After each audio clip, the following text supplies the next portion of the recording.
जिंदा है? अपने दिल पर आकर के पूछिए, क्या हम जिंदा हैं? हम जिंदा नहीं है। तो जिंदा होने का प्रमाण दीजिए। जिंदा हो तो जिंदा नजर हो। छोटी बड़ी घटनाओं पर उठो, खड़े हो, आवाज उठाओ। आज भीम आर्मी को पूरे देश में सिर्फ इसलिए जाना जाता है कि अगर कहीं रेप होता है तो पुलिस से पहले भीम आर्मी को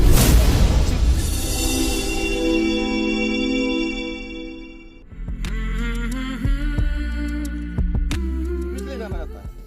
कहीं किसी की जमीन छीनी जाती है, किसी की हत्या होती है, किसी को नाजायज सताया जाता है, किसी बेटी के साथ गलत होता है, तो वहां भीम आर्मी प्रशासन से पहले पहुंच जाती है। वरना इस देश की सामंती व्यवस्था ऐसी है, इस देश की सामंती व्यवस्था ऐसी है। हाथरस की बेटी 6-7 दिन लगातार सिविल हॉस्पिटल हाथरस में पड़ी रही। भीम आर्मी जब तक एक्टिव नहीं हुई तो उसका सही से इलाज तक नहीं हुआ। ये व्यवस्था है यहाँ की। यहाँ पर गलत काम सही काम सारे जातियों को देखकर किए जाते हैं। यहाँ व्यक्ति की क्षमता का आकलन नहीं किया जाता। उसी व्यवस्था को बदलने का नाम भीम आर्मी है दोस्तों।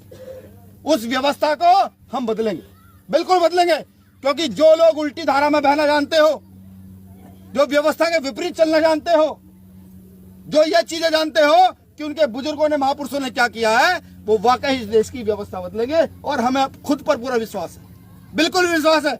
बाबा साहब अम्बेडकर को पढ़ते हैं, फूले पेरियार को पढ़ते हैं, सतगुरु रैदास को पढ़ते हैं, गुरु नानक संत कबीर को पढ़ते हैं, बिजली पासी को पढ़ते हैं, उदय देवी पासी को पढ़ते हैं, इन सबको पढ़ते हैं, तो हमें लगता है कि अब हम ही वो लोग हैं जो इस देश की ये जो व्यवस्था है इसको तार तार करके इस व्यवस्था को बदलने का काम करेंगे।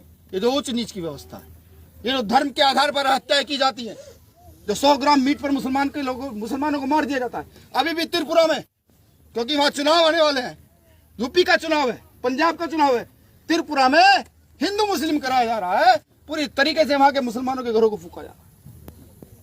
मैं जानना चाहता हूं, हो सकता है कि व्यक्ति गलत हो, मैं बिल्कुल कहता हूं हर समाज में 1-2 व्यक्ति गलत जरूर होता है। क्या एक व्यक्ति के गलत हो जाने से पूरा समाज गलत हो जाता है? नहीं होता ना। तो जो गलत है सजा उसको मिलनी चाहिए, उसके समाज को नहीं। जहां देश में आज व्यवस्था होनी चाहिए थी शिक्षा और चिकित्सा की, फ्री शिक्षा और फ्री चिकित्सा की, जहां व्यवस्था होनी चाहिए थी लोगों के उत्थान की। इस देश की सबसे बड़ी समस्या किसी को है तो इस देश के जवान, किसान और मजदूर को तो समस्या है। भाई मजदूर 300 रुपए की मजदूरी करेगा, छोटा किसान पे थोड़ी बहुत 10-20 बीघे जमीन होगी, और जो 4th क्लास कर्मचारी है, जो जवान जो बॉर्डर पर लड़ रहा है, उसकी तनख्वाह 20-30 हजार रुपये होगी। कॉन्वेंट स्कूल की फीस जानते हैं कितनी है? एक बच्चे की कम से कम 10,000 रुपये कॉन्वेंट स्कूल की फीस है। 10,000 रुपये, समझ रहे? तो कॉन्वेंट स्कूल में किसका बच्चा पढ़ेगा? मेरा तो नहीं पढ़ पाएगा, आपका तो नहीं पढ़ पाएगा, ये खड़े बहन का भी नहीं पढ़ पाएगा। कॉन्वेंट स्कूल में बच्चा किसका पढ़ेगा? उस सामंती व्यवस्था के व्यक्ति का, जिसकी महीने की इनकम लाखों करोड़ों रुपए है। हमारी लड़ाई उनके खिलाफ है, और ये लड़ाई आज से नहीं चल रही है। कोई कहता हो ये लड़ाई हमने नहीं शुरू की, नहीं। बाबा साहब की लड़ाई उनके खिलाफ थी, बिल्कुल थी। इस देश की, पूरे देश की अर्थव्यवस्था देख लीजिए, इस देश की पूरी अर्थव्यवस्था मात्र 5% लोगों के हाथ में है। इस देश की 95% अर्थव्यवस्था 5% अडानी अंबानी जैसे लोगों के हाथ में है, और इस देश की 5% अर्थव्यवस्था हम सबके हाथ में है।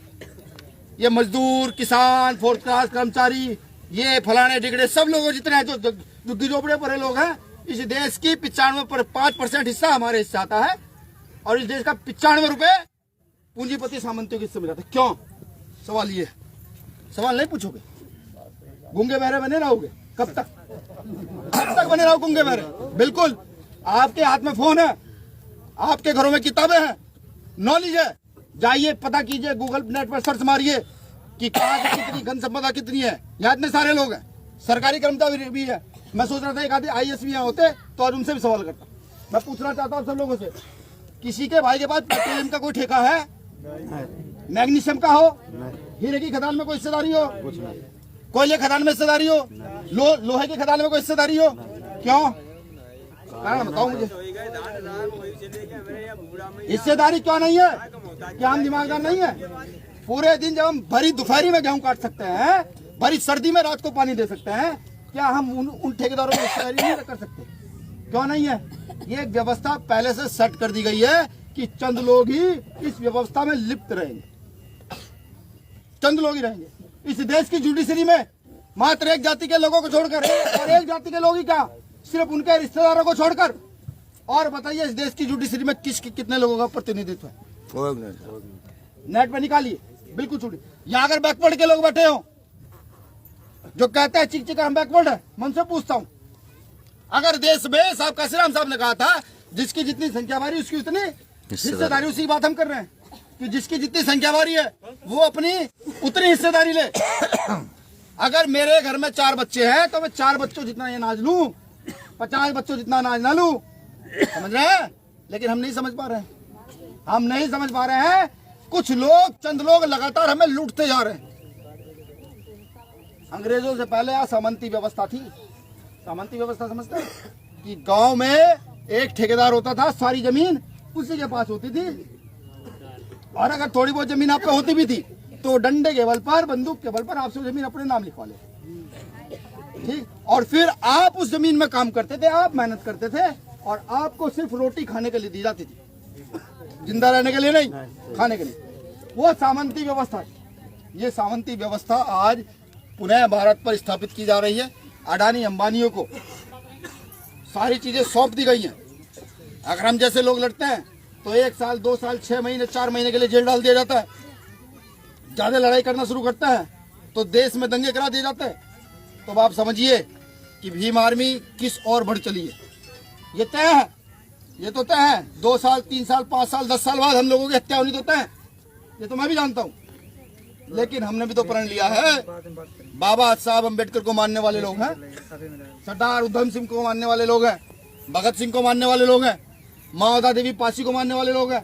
अपने जैसे इतने लोग भारत में खड़े कर जाएंगे कि इस देश की व्यवस्था जिन लोगों के पास होनी चाहिए थी, जो यहाँ का गरीब मजदूर वर्ग है, जो यहाँ का किसान वर्ग है, उसके पास ये व्यवस्था होनी चाहिए थी, तो उनके लिए लड़ने के लिए इतने सारे लोग खड़े कर जाएंगे कि सरकार किसी की भी हो, किसी भी सरकार हो, उनके दिमाग खराब रहेंगे। ये भीम आर्मी के लोग कहां से पैदा हुए हैं?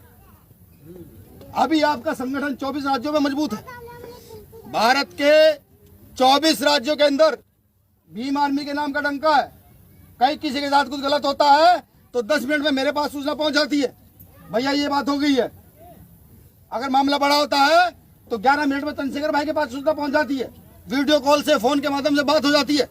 10 मिनट के अंदर पूरे भारत में, कहीं किसी भारत के किसी कोने में चले जाओ, अगर ये आपके गले में है, आपके पास पैसे नहीं, रोटी नहीं, खाना नहीं, पीना नहीं, कुछ नहीं है, आपकी कोई भाषा नहीं जानता, तो पूछ लेना मारा करके, भाई जय भीम वाले हैं, बाबा साहब अम्बेडकर के लोग हैं, भीम आर्मी के कार्यकर्ता हैं, आपको रोटी, खाना, सोना, पहना सब कुछ फ्री ना हो जाए। मैं भी जाऊंगा, अगर ऐसा मैं ना कर पाऊं तो जूता आपका और सर मारा होगा, बस इतना मैं कहूँ। ये व्यवस्था पूरे देश में खड़ी कर दी है। और ये व्यवस्था किन की है? ये पैसे वाले पूंजीपति की व्यवस्था नहीं है। मैं भी तो अच्छे कपड़े पहन कर खड़ा हुआ हूँ आज बाबा साहब अम्बेडकर के दिन से। ये आप जैसे लोगों ने मुझे दिलवा रखा है। मेरी हैसियत नहीं है कपड़े खरीदने की, बिल्कुल भी नहीं है। मेरे पिताजी ने मुझे घर बना के दे दिया, मुझे पता है मैं अपने सारी जीवन में अपना घर नहीं बना पाऊंगा, खुद का घर नहीं बना पाऊंगा। लेकिन बाबा साहब अम्बेडकर को पढ़कर ये पता लग गया कि अगर मैं अकेला घर नहीं बना पाऊंगा, इतने सारे लोग जरूर तैयार कर जाऊंगा जो पता नहीं हजारों लाखों लोगों के घर बनवा सकता है। मुझे पता है इस चीज, उस चीज की तैयारी में लगा हुआ हूँ। पूरे भारत में संगठन को खड़ा कर दिया है। अभी विदेशों में जैसे नेपाल है, जैसे आपका कनाडा है, जहाँ भारतवासी रहते हैं, जो भारत के लोग विदेशों में स्थापित हैं, उनका भी ये कहना है भैया हम भी अपने देशों में भीम आर्मी को स्थापित करना चाहते, बिल्कुल करना चाहते। लेकिन क्योंकि सबसे पहले मुझे भारत की व्यवस्था बदलनी है। मैं भारत का मूल निवासी हूँ, भारत सही मायने में मेरा है, ये भारतीय इतिहास कहता है। इस देश की व्यवस्था बदलनी है। इस देश की व्यवस्था बदलने में आप सभी के साथ और सहयोग की जरूरत है। जब लगातार लड़ रहे थे, जेल भेज दिए गए, यूपी में मुकदमे लगे, फिर मध्य प्रदेश में लगे, महाराष्ट्र में लगे, हमने अपने नेताओं के सामने खूब हाथ जोड़े कि हम बच्चे हैं, स्टूडेंट हैं, पढ़ाई कर रहे हैं, हमारा रक्षण करें। ये जो सरकार हम पर धड़ाधड़ मुकदमे थोपती जा रही है, इससे हमें बचाएं। किसी ने कोई ध्यान नहीं दिया। सन 2018 में भीमा कोरेगांव हुआ, भीम आर्मी के 10,000 लोगों पर महाराष्ट्र में 2 अप्रैल में 30-40 हजार मुकदमे यूपी में कर दिए गए, मध्य प्रदेश में कर दिए गए, राजस्थान में कर दिए गए, बिहार में कर दिए गए। तो एक चीज समझ आई, सिर्फ एक चीज समझ आई कि सड़क पर खड़े होकर तो चीख खूब मार चुके हैं। आप अगर एक व्यक्ति विधानसभा में भेज दोगे